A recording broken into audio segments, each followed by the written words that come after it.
Hey everybody, Raven here. Today we're going to show you what I picked up from the ONA Tulsa / Broken Arrow coin show this past weekend, ladies and gentlemen. A lot of really cool stuff on the table. I went really heavy on the Buffalo nickels, but I got a nice variety of stuff. We're going to start off with this 2012. This is the Lunar Dragon Canadian Mint. This thing is very, very cool. It has these scalloped edges on there.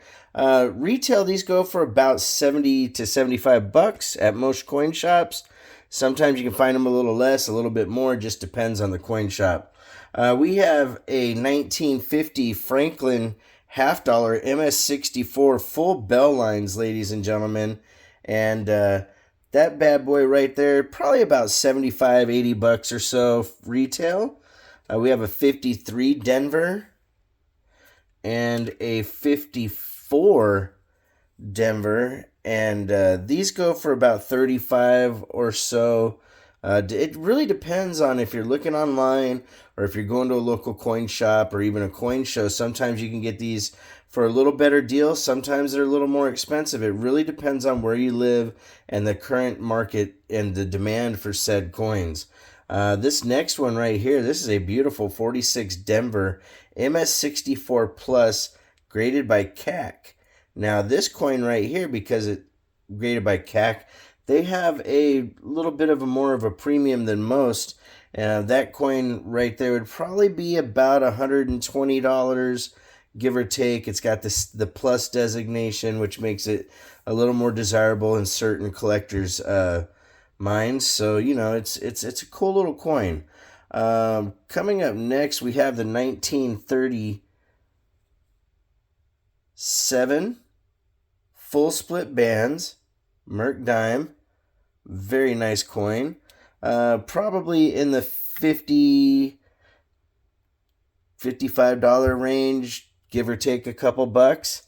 The 37S, which is at an MS65, same thing for that coin. Still a really nice coin, great grade. That doesn't have the full split band designation on it, but it doesn't always mean that it doesn't have it. Matter of fact, I forgot to double check to see, and no, it's really close. Really, really close on the full split bands. Next, we have a 1940. Now, this jumps up to an MS66, and that one is about 65 to 70 bucks.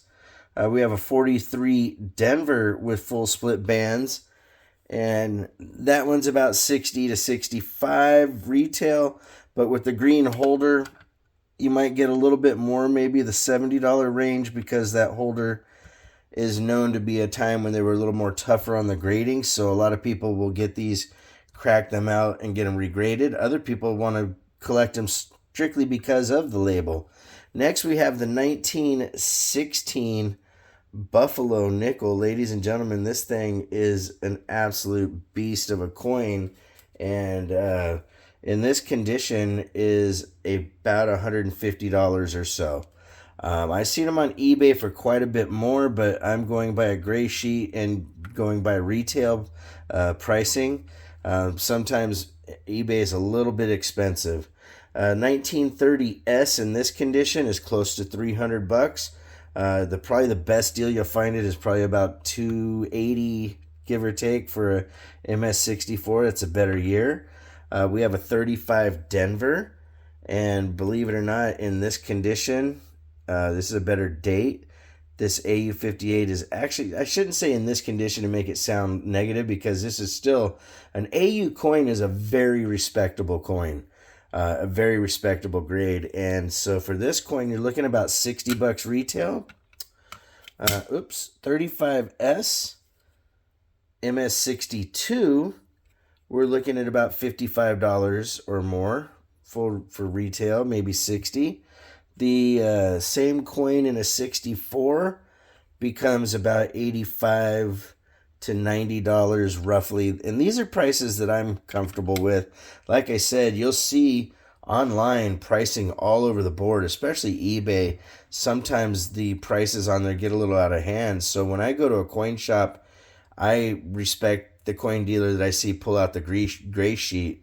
When they start saying, "Oh, let me check eBay for the pricing," I kind of am a little bit leery about that, because not only do I carry around a gray sheet, but that's a standard, industry standard is gray sheet.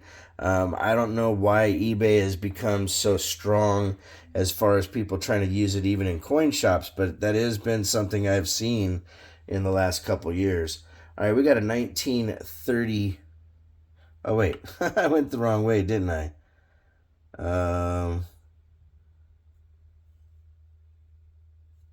Yeah, this 35D, I said, was it 60? We did the 37.